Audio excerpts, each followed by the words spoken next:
ഒരുപക്ഷെ ഈ മുനമ്പം വിഷയത്തിൽ കേന്ദ്രമന്ത്രിയുടെ വിശദീകരണത്തിന് ശേഷം ബി.ജെ.പിയുടെ വാദങ്ങളെല്ലാം പൊളിഞ്ഞു എന്ന് ഇടതുപക്ഷവും യു.ഡി.എഫും കേരളത്തിൽ ഒരേപോലെ പറയുകയും ബി.ജെ.പി അല്പം പിന്നോട്ട് പോയതുമായ സാഹചര്യമുണ്ടായിരുന്നു.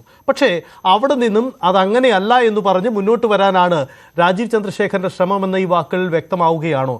എന്താണ് അദ്ദേഹം പറഞ്ഞതിൻ്റെ ഒരു ആകത്തുക എങ്ങനെയാണ്?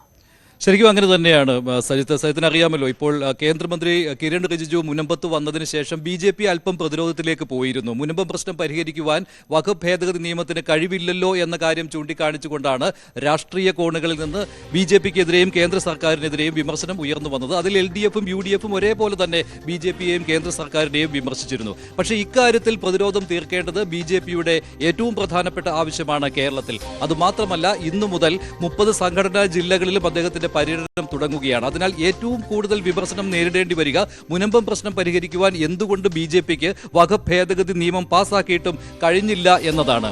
അതിന് വിശദീകരണം നൽകുകയാണ് രാജീവ് ചന്ദ്രശേഖർ ചെയ്തത്. കേന്ദ്രമന്ത്രി കിരൺ റിജിജു മുനമ്പത്ത് വന്നപ്പോൾ മുനമ്പം ജനതയോട് പറഞ്ഞ കാര്യങ്ങൾ ദുർവ്യാഖ്യാനം ചെയ്തു എന്നുള്ള പ്രചാരണം നടത്തുവാനാണ് ബി.ജെ.പിയുടെ നീക്കം എന്ന കാര്യം വ്യക്തമാണ്. അവിടെ മുനമ്പത്തെ ജനങ്ങളോട് കേന്ദ്രമന്ത്രി കിരൺ റിജിജു കാര്യങ്ങൾ വിശദീകരിച്ചപ്പോൾ അവർക്ക് കൃത്യമായിട്ട് അത് ബോധ്യപ്പെട്ടു.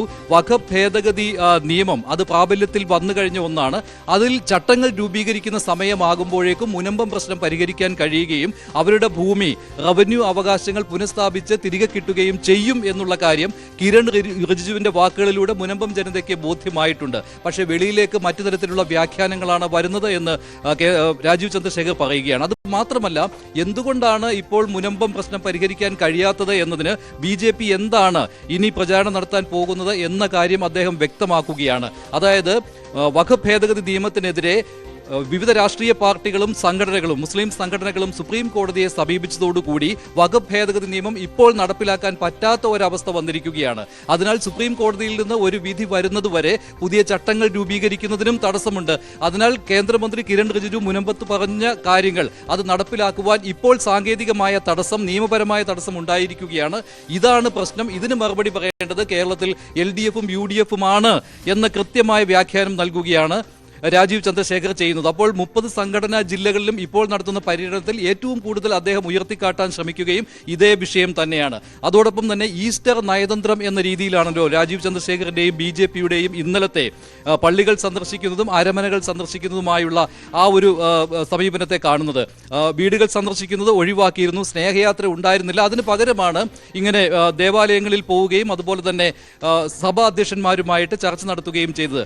ഇക്കാര്യങ്ങളിൽ ക്രൈസ്തവ സഭാ നേതൃത്വത്തെ കൃത്യമായിട്ട് ഈ മുനമ്പം വിഷയം ബോധ്യപ്പെടുത്തുവാൻ സാധിച്ചിട്ടുണ്ട്. അതിനാൽ തന്നെ ഇന്നലെ ഈസ്റ്റർ ദിന സന്ദേശങ്ങളിൽ ഒരിടത്ത് പോലും ഒരു തരത്തിലും കേന്ദ്ര സർക്കാരിനെയോ ബി.ജെ.പിയോ വിമർശിക്കുന്ന രീതിയിലുള്ള ഒരു തരത്തിലുള്ള സന്ദേശവും സഭാ മേലധ്യക്ഷന്മാരിൽ നിന്ന് ഉണ്ടായിട്ടില്ല എന്ന കാര്യവും രാജീവ് ചന്ദ്രശേഖർ പറയുകയാണ്. അതായത് അദ്ദേഹം പറഞ്ഞു വയ്ക്കുന്നത് ക്രൈസ്തവ സഭകളുമായിട്ട് നല്ല ബന്ധം സ്ഥാപിക്കുവാൻ, അത് ഉറപ്പിക്കുവാൻ സംസ്ഥാനത്തെ ബി.ജെ.പിക്ക് കഴിഞ്ഞിട്ടുണ്ട്. അതും മുന്നോട്ട് പോകും. അതിന് സ്നേഹയാത്രകളോ മറ്റും ആവശ്യമില്ല. നേരത്തെ തന്നെ നടത്തി അക്കാര്യം ഉറപ്പിച്ചിട്ടുള്ളതാണ്. ഇനി ഇവരോടൊപ്പമാണ്, ക്രൈസ്തവ സമുദായത്തോടൊപ്പമാണ് ഞങ്ങൾ എന്നുള്ള സന്ദേശം നൽകുകയാണ് ചെയ്യുന്നത്. അത് തുടർന്നുകൊണ്ടേയിരിക്കുമെന്നാണ്. അതിൽ മറ്റൊരു പ്രധാനപ്പെട്ട കാര്യമുണ്ട്, സജിത്ത് സൂചിപ്പിക്കുകയും ചെയ്തിരുന്നു. ഈ ക്രൈസ്തവ സഭകളുമായിട്ട് കേരളത്തിൽ മികച്ച ബന്ധം ബി.ജെ.പി രൂപീകരിച്ച് മുന്നോട്ട് പോകുമ്പോൾ തന്നെ മറ്റ് സംസ്ഥാനങ്ങളിൽ, പ്രത്യേകിച്ച് വടക്കേ ഇന്ത്യൻ സംസ്ഥാനങ്ങളിൽ, അത് ബീഹാറിലാകട്ടെ, മധ്യപ്രദേശിലാകട്ടെ, ഛത്തീസ്ഗഡിലാകട്ടെ, അവിടെയൊക്കെ സഭാ വിശ്വാസികൾക്ക് നേരെയും അതുപോലെ തന്നെ മതപരിവർത്തനത്തിന്റെയും മറ്റു പേരിൽ വൈദികർക്ക് നേരെയും ഉണ്ടാകുന്ന ആക്രമണങ്ങൾ, ഇതിനെ വലിയ രീതിയിൽ കേരളത്തിൽ ഉയർത്തിക്കാട്ടുകയാണ് ബി.ജെ.പിക്കെതിരെ. ഇക്കാര്യത്തിൽ ബി.ജെ.പി പ്രതിരോധത്തിലേക്ക് പോകുന്നുമുണ്ട്. ഇതിൽ അദ്ദേഹം ബി.ജെ.പി സംസ്ഥാന അധ്യക്ഷനാകുന്ന സമയത്ത് തന്നെ അദ്ദേഹം വ്യക്തമാക്കിയ ഒരു കാര്യമാണ്, എല്ലാ വിഷയങ്ങളിലും ചാടിക്കയറി ഞാൻ അഭിപ്രായ പ്രകടനം നടത്തുകയില്ല. അത് സംസ്ഥാനത്തെ ബി.ജെ.പിയെ പ്രതിരോധത്തിലാക്കുന്ന കാര്യങ്ങളിലേക്ക് എനിക്ക് അഭിപ്രായം പറയേണ്ട കാര്യമില്ല എന്ന് അദ്ദേഹം അന്ന് പറഞ്ഞതാണ്. അത് സവർക്കറുടെ ഫോട്ടോ വെക്കുന്ന കാര്യത്തിലുമൊക്കെ അതുപോലെ തന്നെയല്ല, സവർക്കർ വിവാദത്തിലുമൊക്കെ അദ്ദേഹം ആ രീതിയിൽ പറഞ്ഞതാണ്. പക്ഷേ ഇവിടെ അദ്ദേഹം പറയുകയാണ്, ഇങ്ങനെ വൈദികർക്ക് നേരെ നടക്കുന്ന ആക്രമണങ്ങൾ അത് കൃത്യമായിട്ട് ഇവിടെ ബി.ജെ.പി അഡ്രസ്സ് ചെയ്യുകയും അവിടെ ആ സംസ്ഥാനങ്ങളിൽ കൃത്യമായിട്ട് പോലീസ് നടപടി ഉണ്ടാകണം എന്ന് ആവശ്യപ്പെടുകയും ചെയ്തിട്ടുണ്ട്.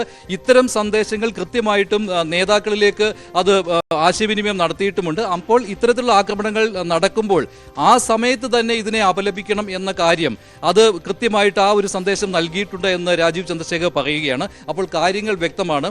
ക്രൈസ്തവ സമുദായവുമായി ഉണ്ടാക്കിയിരിക്കുന്ന ആ ഒരു ബന്ധം അത് തൃശൂർ തെരഞ്ഞെടുപ്പിൽ കണ്ടതാണ്, അത് വിജയം വരിച്ചതാണ്. ആ ബന്ധം ഇനിയും മുന്നോട്ട് പോകും.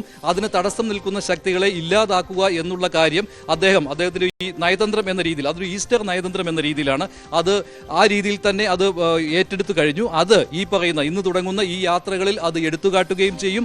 അതിൽ സഭാ മേലധ്യക്ഷന്മാരുമായിട്ട് പലവട്ടം കൂടിയ ചർച്ചകൾ നടത്തുവാനും തയ്യാറാണ്. മുനമ്പം വിഷയത്തിൽ ഏത് രീതിയിലുള്ള തടസ്സം വന്നാലും, ഏത് രീതിയിലുള്ള ആശയവിനിമയത്തിൽ ഒരു തടസ്സം വന്നാലും, അതിൽ എന്തെങ്കിലും ആശങ്ക ക്രൈസ്തവ സഭകൾക്കുണ്ടായാലും ആ സമയത്ത് തന്നെ ആശയവിനിമയം നടത്തുവാൻ തയ്യാറാണ്. അതിപ്പോൾ പ്രധാനമന്ത്രി ഇടപെടേണ്ട ഒരു സമയത്താണെങ്കിൽ അങ്ങനെ വരും. അത് മറ്റൊരു കാര്യം കൂടി ഉണ്ടായിരുന്നു.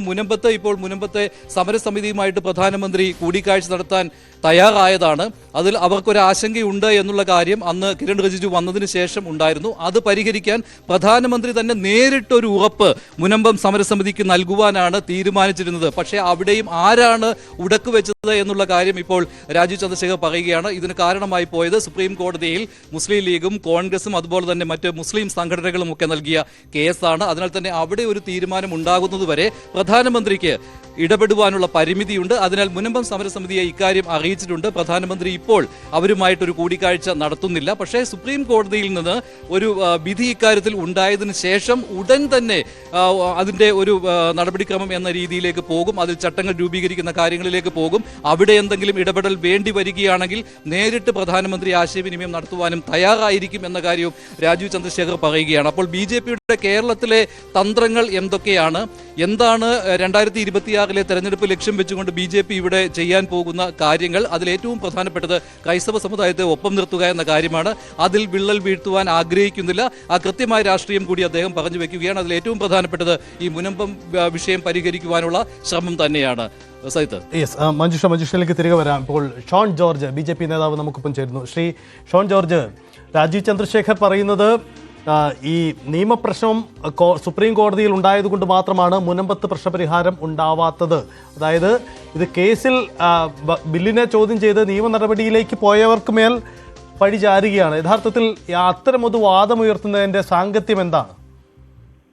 നിലവിൽ ഒരു ബില്ല് നിലവിൽ വന്നിട്ടുണ്ട്. ആ ബില്ലിനെ സംബന്ധിച്ച് മുനമ്പത്തിന് റിലീഫ് നൽകാൻ കഴിയുന്ന നിരവധി കാര്യങ്ങൾ. ഒന്ന്, സെക്ഷൻ 40 ഡിലീറ്റ് ചെയ്യപ്പോ അതിനകത്ത് കൃത്യമായി, അപ്പോ സെക്ഷൻ 40 അനുസരിച്ച് വഖഫ് ബോർഡ് തീരുമാനമെടുത്തെങ്കിലും ട്രിബ്യൂണലിന്റെ തീരുമാനം വരാത്തത് കൊണ്ട് തന്നെ ആ സെക്ഷൻ 40 ഇവർക്ക് ആപ്ലിക്കബിൾ അല്ല. അപ്പൊ ഇനി കേസ് പരിഗണിക്കുമ്പോൾ അതിന് കാരണമായ സെക്ഷൻ അവിടെ ഇല്ല. ഒന്ന് മാത്രമല്ല, സെക്ഷൻ 2A പ്രകാരം സൊസൈറ്റികൾക്കും ട്രസ്റ്റുകൾക്കും ഇത് ബാധകമാണ്. അപ്പൊ അങ്ങനെ വരുമ്പോ ആ ക്ലോസുകളെ എല്ലാം സുപ്രീം കോടതിയിൽ ചോദ്യം ചെയ്തുകൊണ്ട് മുസ്ലിം ലീഗിന്റെയും അതുപോലെ ഇന്ത്യ മുന്നണിയുടെയും ഹർജി നിൽക്കുകയാണ്. അപ്പൊ ആ ഹർജി പരിഗണിച്ച് അതിൽ തീരുമാനമുണ്ട്. അത് സ്റ്റാറ്റസ് കോ നിലനിൽക്കുന്ന സമയത്ത് നമുക്ക് കൂടുതൽ കാര്യങ്ങൾ ചെയ്യാൻ പറ്റില്ല. മാത്രമല്ല 3 കേസുകൾ ഹൈക്കോടതി നിലനിൽക്കാണ്, ട്രിബ്യൂണൽ കേസ് നിൽക്കാണ്. അപ്പൊ ഇത്തരം വിഷയങ്ങളിൽ